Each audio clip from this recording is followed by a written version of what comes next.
Olá pessoal, aqui é o Birajara Bilego, direto da Tecnoshow comigo. Estamos aqui na Conexão Tecnoshow. Meu convidado de hoje aqui ministrou a palestra sobre seleção de fêmeas para carcaça de qualidade, carcaça eficiente para uma pecuária eficiente e competitiva. Meu convidado aqui é o professor Marco Gambale, zootecnista e consultor. Vai falar para a gente. Marco, seja bem-vindo aqui ao Tecnoshow comigo.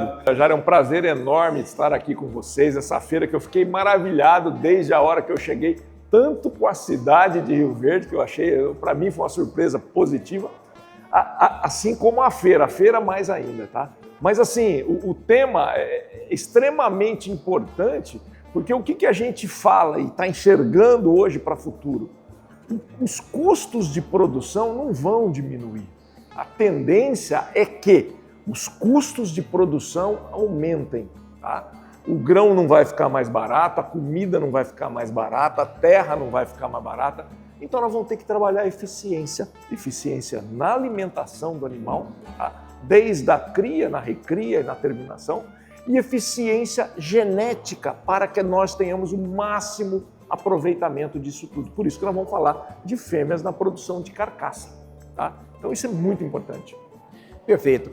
Um tema extremamente atual, né, Marco? Porque às vezes a pessoa foca muito, às vezes, na nutrição, no manejo, na sanidade, são itens importantes, né, dele se atentar, mas se não tiver um motor eficiente, ele não vai ter aquela produção eficiente da sua propriedade. Bira, é o seguinte, o que a gente enxerga, tá? Você consegue ganhar dinheiro na pecuária, tá? De duas maneiras básicas. Você colocar muitos animais por área, para isso você precisa produzir comida, tá?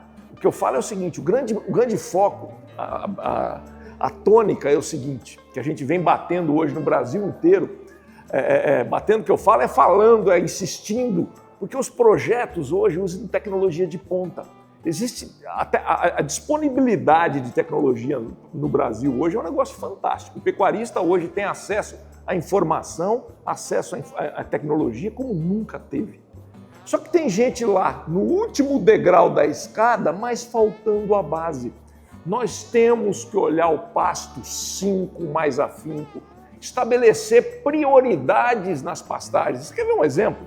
Chega nas épocas que as fazendas têm curral, tá? Começo das águas, época de ATF, época de protocolo em fêmea, todo mundo vai para o curral e esquece o manejo de pasto. A partir daí você vê pasto rapado, você vê pasto passado e a gente não se preocupa mais com a oferta. Então, priorização na comida de base, na produção de pasto, no ajuste da carga, tá? É base, temos que fazer. A gente fala muito em oferta, tá? Muita gente fala assim, não, o pasto é uma lavoura e o boi é quem vai colher esse capim. Na minha opinião, nós temos que trabalhar o pasto do rumen para dentro, ofertando o alimento com melhor qualidade possível e em quantidade para você conseguir colocar um grande número de animais. Então, essas duas coisas que fazem o pecuarista ganhar dinheiro, volume de animais sendo alimentados com pasto e suplementação de qualidade para produzir o máximo de arrobas por hectare ano. Maravilha. Aproveitando esse tema que você falou da suplementação, às vezes o produtor tem resistência ainda, ele acha o suplemento muito caro, Marco.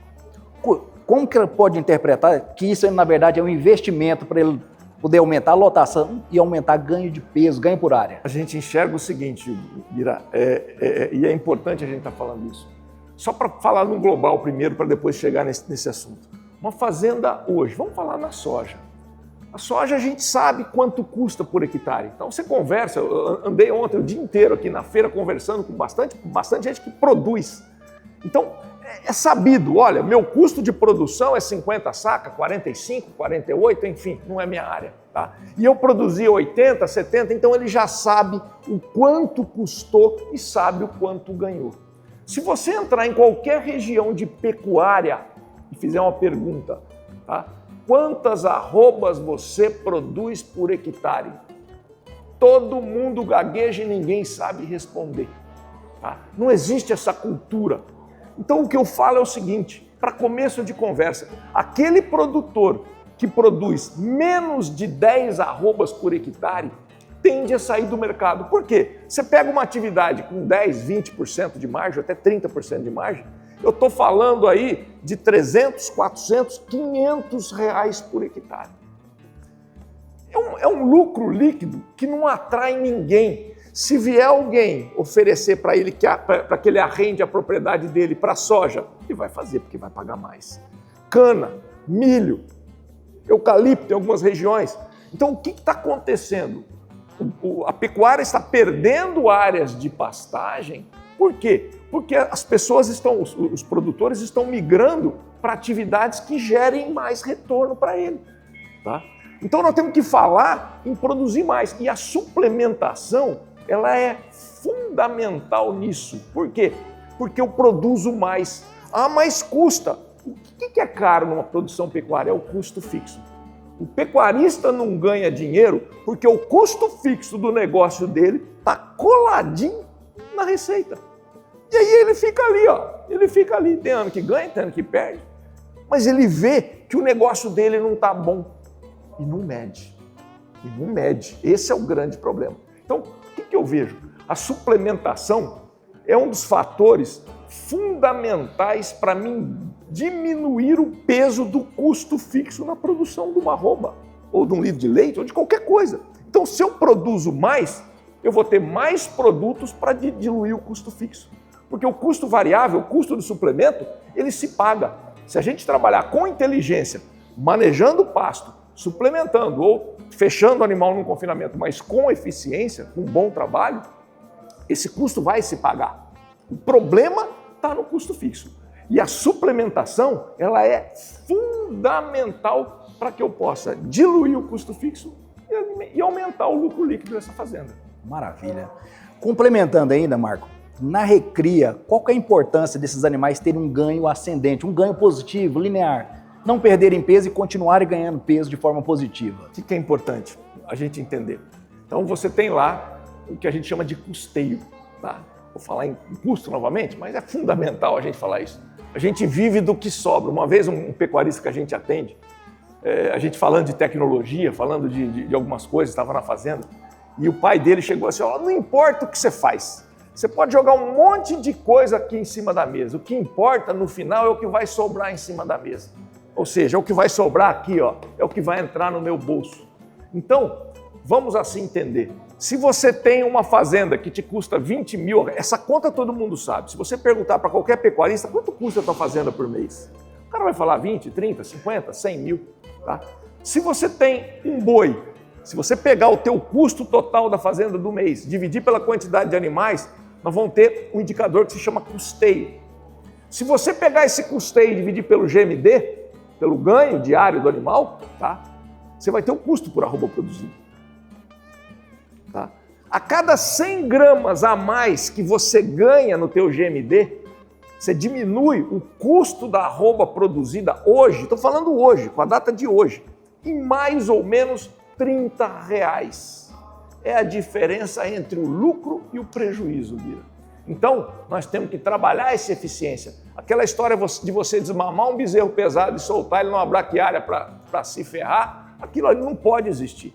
Então, aí entra a suplementação, porque você desmama na entrada da seca, tá? Você desmama na entrada da seca e você tem que continuar um ganho. Por quê? Porque aquele custo próximo do zero, quanto mais baixo for o teu GMD, maior o custo da arroba produzida. Um animal que sai numa seca ganhando 200, 300 gramas, ele tem um custo de uma arroba produzida maior do que a arroba de mercado, custando 300, 400 reais. Isso é inviável. Então nós temos que trabalhar com ganho de peso constante. E quem paga a conta da fazenda é o que o boi ganha. Não tem como fugir disso.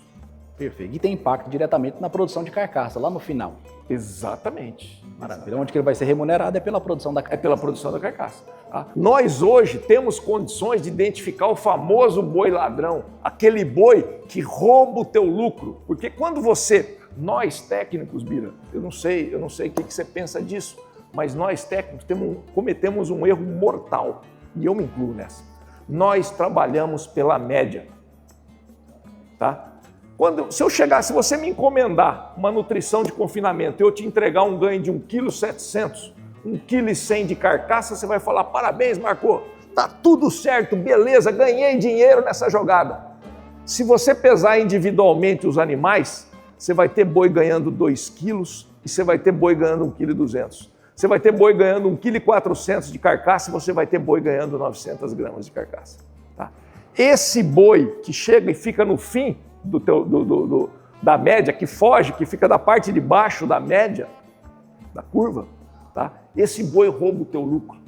Esse boi mata o teu negócio. E nós aceitamos, porque a média é boa. Hoje, nós temos condições de identificar quem é o boi ladrão. Você tem condições de identificar quem é o boi ladrão e tirar ele do teu sistema. Ou colocar esse animal que não ganha peso num sistema mais barato. Não vou colocar ele num confinamento, eu vou colocar ele num chip, eu vou dar um proteinado. Ou melhor, esse boi é muito ruim, eu vou vender ele novamente, vou colocar ele no mercado. Tá? Tudo é questão de opção. O que nós não podemos continuar fazendo é darmos um alimento cada vez mais caro para um boi que não responde. É tirar o boi ruim do sistema, é identificar quem é bom, quem é ruim, e trabalhar de diferentes maneiras com cada um. Para esse aqui eu posso dar uma boia mais cara, com mais energia, para esse aqui eu não posso fazer isso, esse aqui não vai pagar minha conta. Tá? Isso é muito importante a gente entender. Perfeitamente. Marco, muito obrigado, o assunto está maravilhoso, mas infelizmente o tempo é restrito. Obrigado a você que nos assiste. Esse foi mais um Conexão Tecnoshow, trazendo informação de qualidade para você.